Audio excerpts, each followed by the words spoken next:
In 2016, a strange series of events occurred, and these are those events. Believe it The way it's hanging.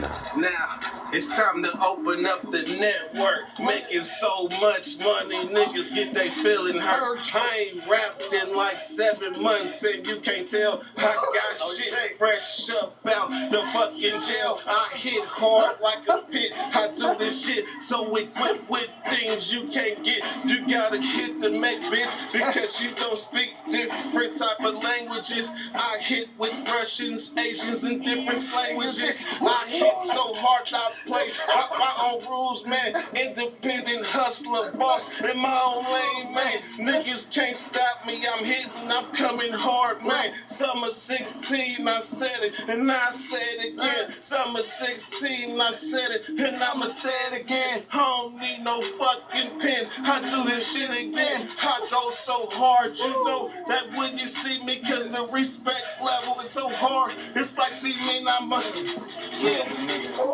Why you doing like that, bro? That nigga's Man, why you doing like that, bro? Hey, man, you know what? Hey, you did them so hard, this ain't even a couple lane, but I'm laying down. You know what I'm saying? That's right. Just straight back, bro.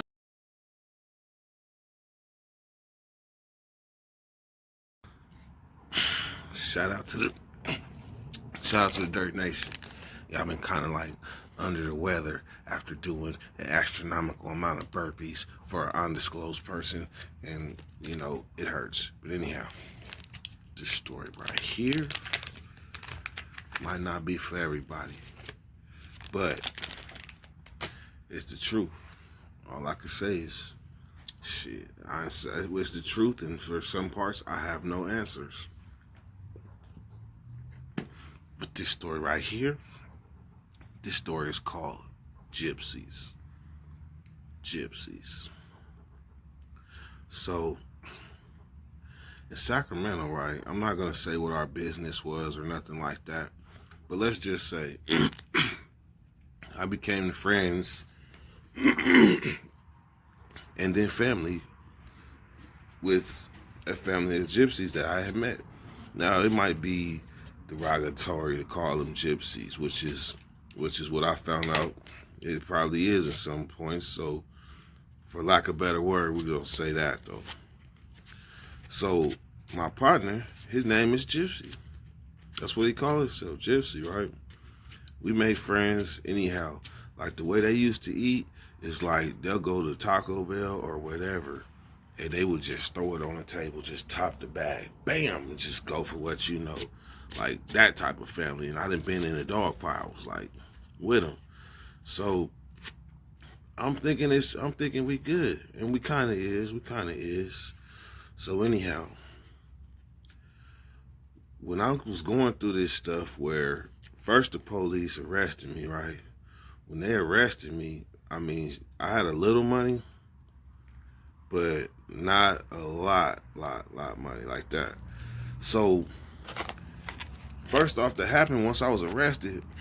My person at the time kept telling me, there's this Gypsy told her about a lady that prays over a candle, and then like whatever you ask for, you get, right? I don't believe in that stuff. I don't believe in no gypsy, whatever it was, right? So then she tells me this lady done charged her like $500 just to pray for 2 candles. I was like, man, you crazy. She was like, man, just trust me, it's gonna work. I'm like, I don't believe in that stuff. So next thing you know, I go to court. And I'm gonna tell you about all the things that happened, uncut. So I go to court, right? And the first strange thing that happened was my bail. For y'all that know that they messed up on my bail, well, this is what led up to that. So when I asked the judge for a reduction from $1 million to $750,000, hell yeah, that's what the judge said. My sister heard it, everybody heard it. So then when I Get back and later that night find out that my bail is been dropped to 75,000. I ain't think nothing about no gypsy magic. I ain't think nothing about that shit. All I know is I went to court. 750,000 was what the judge ransom said, and next thing you know, at 2:30 in the morning, I'm walking out the branch. Is that the power of the gypsy? I don't know. So then the next day, I go to Gypsy's house, and the gypsy lady that was doing the praying on the candle, she was there. And the first thing she said when I walked in was, "I knew you would be here. Like I knew you would come." But in the back of my mind, I'm looking at everybody like, "Who the hell is this bitch?" She was like, "I knew you would come." Then I was like, then it started to make sense. Like, oh. Then I seen some candles around. I'm like, oh.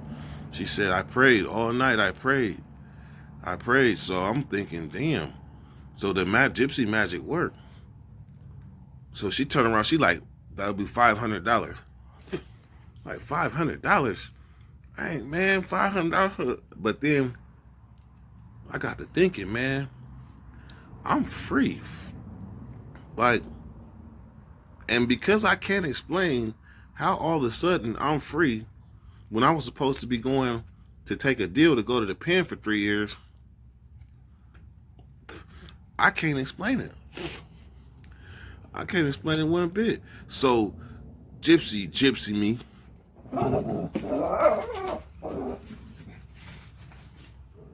Hell, she mad. So gypsy me, right? He lowballed me for my Mercedes ML. So cause I can't take it with me. I'm about to go on the run. I can't take it with me.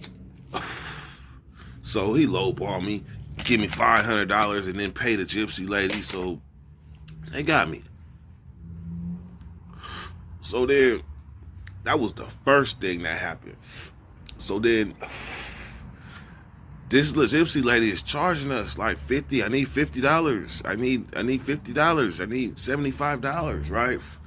Because I'm believing this shit. She's telling us, I'm praying and I'm putting blockers on you.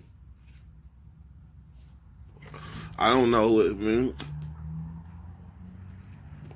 But she like, we putting blockers on you. I mean, she's praying that the blockers go over the people's eyes that I don't know. So the second thing that happens, we get caught up at the Border Patrol. When we get caught up at the Border Patrol, I'm giving them every wrong thing. Fingerprints don't lie.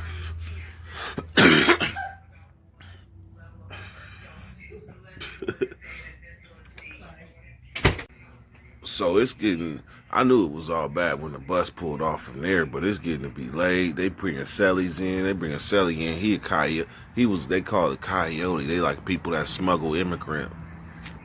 He was telling me what he was looking at for that. I was like, damn. So all the while I look over at the person I'm with. She over there throwing toilet paper around, having a fit, never being locked up. So anyhow, when they come out in the morning and they figure out who I was, boom, they say non-extraditable warrant. I'm out of there. That's the second thing. So I got out the blockers. I got out the pen. Now got out of jail. Now I got through Border Patrol. She keep telling us $50, $75. So we go back so I go to Shreveport, right? I go to Shreveport and I'm at the Family Dollar, Dollar General, one of them things. And man, I put $100 on the counter and it blew off because I thought somebody was watching it. It blew off right onto the ground, right? But I didn't notice. So I come back and I come to find, and I asked the girl, did she bring it up? She was like, I didn't bring nothing up. So I'm throwing a fit. I'm about to tear this store up, go crazy over my $100. And the woman behind me had it. She ended up slipping away in a taxi hella fast. But that was 3 times that it could have went like dumbass bad. So she keeps saying, I'm praying for you. I'm protecting you. So then I get to Oklahoma. We driving in Oklahoma. We on the freeway, right? I'm in my Mercedes wagon. And the police get behind us, right? They pull us over. Some of y'all heard this before. The sergeant reaches from the passenger side into the driver's side to me and shook my hand. Hey, I'm Sergeant Whoop-de-Whoop. And I pulled you over because you were following that semi too close, right? So I'm thinking it's all bad. It is all bad. I'm going down for sure. Now I'm kind of confident, but I'm like, still, I'm driving without a license. I'm driving with no license, no nothing, just registration and shit, right? So he go run my name. It's hella my names. So he come back. He like, man, I looked all over for you. I can't even find you, man. So this is what I'm gonna do. I'm gonna let you go. She gotta drive, and y'all go. Y'all cool, man. Just go on about your business. I see y'all not from here. Y'all passing through. I'm like, yes, we are. But all the while, I'm on the run. So that's 4. So then next thing you know, I didn't went from Florida. I didn't really have no run-ins in Florida like that. I didn't. But when I got to, but still, driving on them highways and shit, it was hella times where the police got behind us. I'm not speaking, these is just bonus, where the police got behind us, ran our plates, and then pulled off and went somewhere else. Or ran our plates and was like, they cool. And they didn't mess with me. But still, so I'm in Atlanta, right? I'm at this Walmart. Now I didn't backed up, right? I ain't gonna say what I backed. I didn't backed up and hit this car, right? It was a Camaro. Why? When I hit the car, I looked behind, I didn't see her. So then when I back up, bam, I hit her. I barely tapped that car, man. I barely tapped that car. When I get out, and this is game for people from like California and places that have this type of law, like in California, if you hit a car, right, we get out, we exchange insurance information, and we go on about our business. But in Georgia, whenever you hit somebody, the police mandatory gotta come. Now I'm on the run, and I didn't hit her. I really don't know that the police gotta come at this time. So as soon as I get out the car, I see the woman, she like this, and she tell her, I see her kind of like tell her son, like, boy, you better hold your neck, boy. I could see his fat ass holding his neck, right? So then I get out, I'm like, look, I got insurance, you got insurance, let's just exchange this and go on about our business. She like, no, my husband's on his way. I'm like, your husband? What he got to do with it? So anyhow, I'm thinking like, these police about to get me, I'm about to go back. So I'm like, let me go in Walmart real quick. So I go in Walmart, and I was going to leave her to handle it. And I was like, you know what? Fuck that. So I come back outside, and her husband is pulling up. This Uncle Tom ass whatever, he get in the middle of the street and get to hollering, hey, there's been an accident. Go this way. Go this way. I'm like, man, if you don't, I'm like, calm down, man. You making a scene. He's like, I don't know how you do it. And looked at my license plate. He said, California. But around here, the police is coming and incident reports got to be filed. I'm thinking, oh, I'm done. I am done. I barely tapped her. Now I'm about to be done. So, man, we sitting here waiting. They got me blocked in. This Uncle Tom done blocked me in with his little Mercedes. So I'm just sitting there waiting like, man, I'm thinking like everything. So, man, I end up waiting. The police come, right? When the police come, they get all of our driver's license. Everybody, even the passengers, got to give their driver's license. Like, they run everybody's name.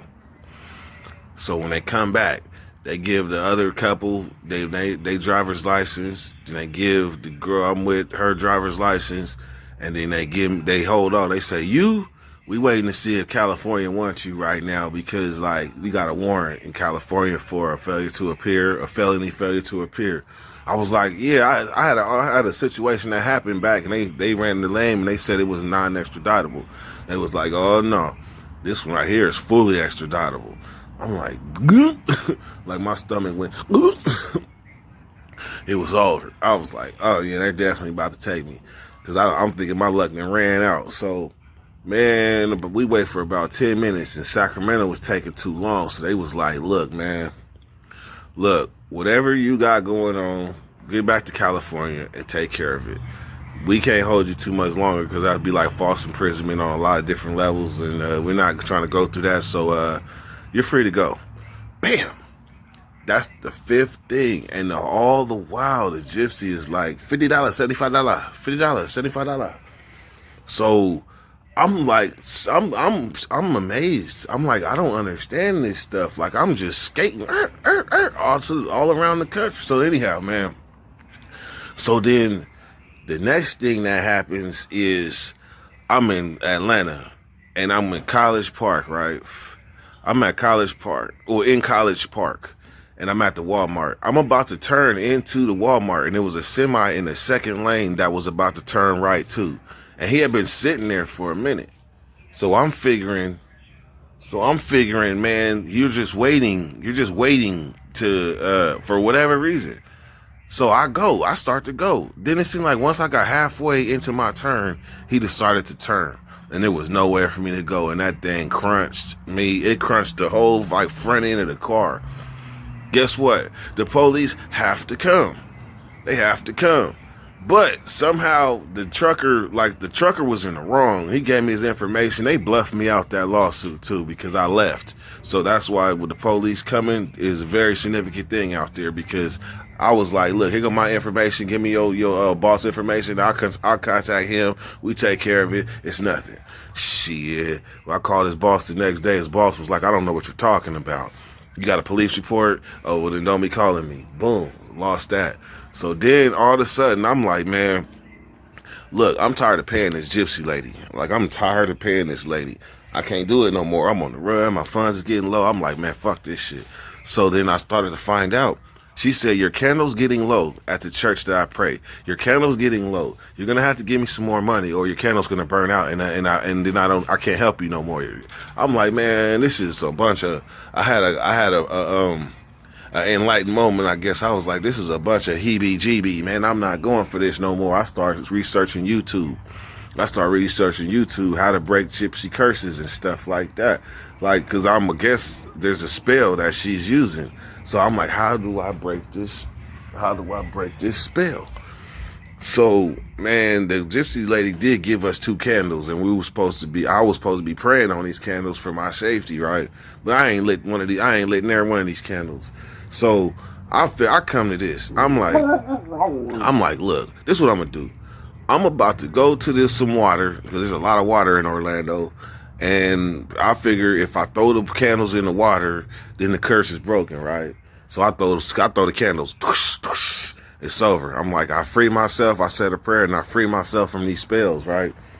Or whatever will happen as a result of not paying her this money, because she's threatening me like it's gonna be Armageddon all bad if you don't pay this money. So guess what? So when I did that, the first bad thing that happened was I was in at a hospital. First thing, my back went out immediately. I could not walk. All of a sudden, out of nowhere. Then the next thing that happened is while I was going to the hospital about my back, I had a wallet with like $700. It just disappeared in the thin air, like I don't know where. And I was on the run, and that was like my last money. It just disappeared. Then it started being bad luck after bad luck. Then and it continued. That's why I knew I was about to get locked up soon. Like I knew my luck was about to run out. But once I broke the curse, my day, it was like the clock just started ticking. And then finally that shit happened in Orlando where they caught me in Sanford. But do you believe in gypsy magic? I don't know. You tell me. Dirty Weather.